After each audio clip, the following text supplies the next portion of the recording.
here we are on day 14 of Junk Journal July embellishments. Today I am using up some bits of vellum that I've got left over, and I'm using up my little teeny tiny scraps. Now I've ripped most of these and they're quite narrow pieces because they need to be for this particular project, and I was inspired by another lady who'd done the same kind of thing, and I loved it. So I've inked up the ripped edge on sort of one side and sometimes a little bit down each of the sides, and I've got loads of ripped out bits of book pages as well to act as the neutral colour to go with the colours. Now if you've been watching any of my Junk Journal July embellishments, you'll know that I am trying to also create some bits and pieces for my autumn journal. So I've got, I don't know if you can see these, so I've got some pieces of vellum here that I'm going to decorate up. So I'm going to show you on this rectangular piece, and I'm going to use this as a pocket in my journal. And basically all I'm going to do is I've got my glue stick and I'm just going to put glue just along this one edge, which will be on the front, and that will sit like that, so the piece will be overhanging the edge of the vellum, and I'm going to trim that down later. So I'm going to stick all pieces all around all four sides, and it doesn't matter whether they're vertical or horizontal, but the one thing that I want to do is I want to vary the length within which they sit on the vellum itself. I don't want to go wild, you know, and cover the whole thing.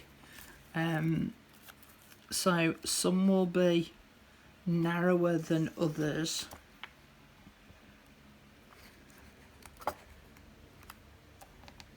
Until I get to this top corner here. So I'm actually going to spin that round and do a piece on the corner. Let's have a bit of green.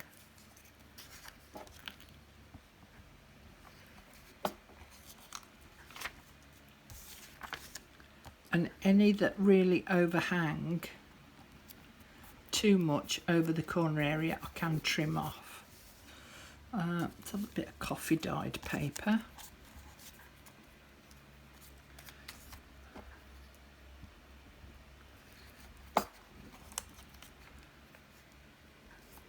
And this is basically all I'm doing, so they're overlapping each other.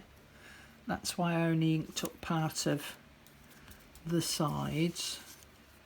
Let's have that nice big bit there, I think. In fact, let's tear that down somewhat, and we'll have you there.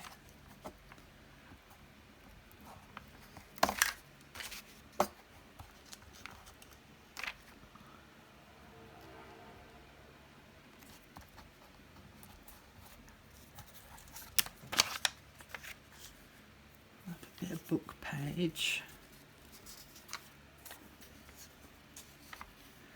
The book page just helps to, as I say, tone down the colours a little bit, but it stops them being too much, because if you just use coloured papers all the time, it just gets too busy. I think we'll have another bit of green.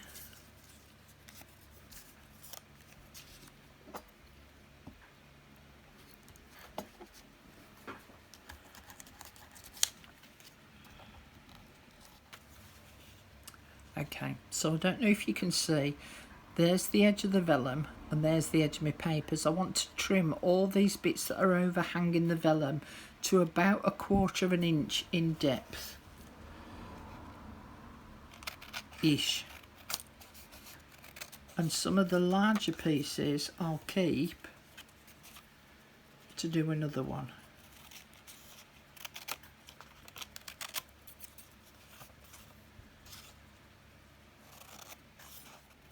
And now I'm going to put glue on all these edges that are now overhanging. one of the things that you want to avoid, which is why I've trimmed them down to about 1/4 of an inch, is when I fold these over and stick these down, I don't want them to extend beyond this edge here, because they'll show through to the front and I don't want that. So if I trim them down, it just helps to make sure that they're not going to extend and show through at the front. And then I'll work my way backwards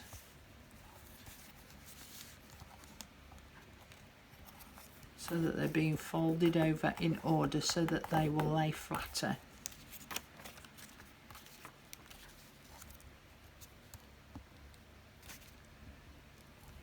And it doesn't matter if I get a little bit of my glue stick onto the vellum either.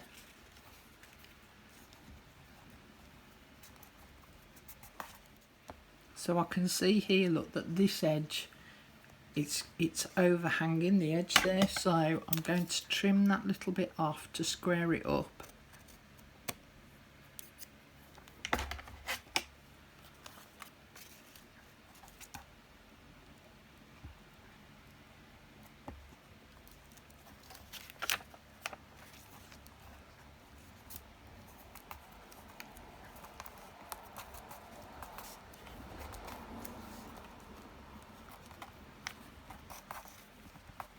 So that's my window pocket now done. Now there's some extra options with this. So if you haven't got any vellum, there's no reason why you can't cut out a window from a window envelope. You know, leave a little bit of the paper showing and then fold the papers over the edge of the paper onto the pocket itself. So you'd cut that out separately and then you'd have a narrower window, but you'd still have a decorated window pocket. I'll show you it in situ on, or in a journal. We just choose, that'll do. So if you imagine that being on the bottom there and acting as a pocket, and then once you slip your card or whatever inside, obviously it tends to then show through the vellum. Another option is to stitch. So I stitched around this piece, and this is to fill a whole page so that I can use it as a top loading pocket or a side loading pocket. But I stitched around doing my wonky stitching. I'll try and get a better image of it. My wonky stitching on my sewing machine, so you could do that. I also made a belly band.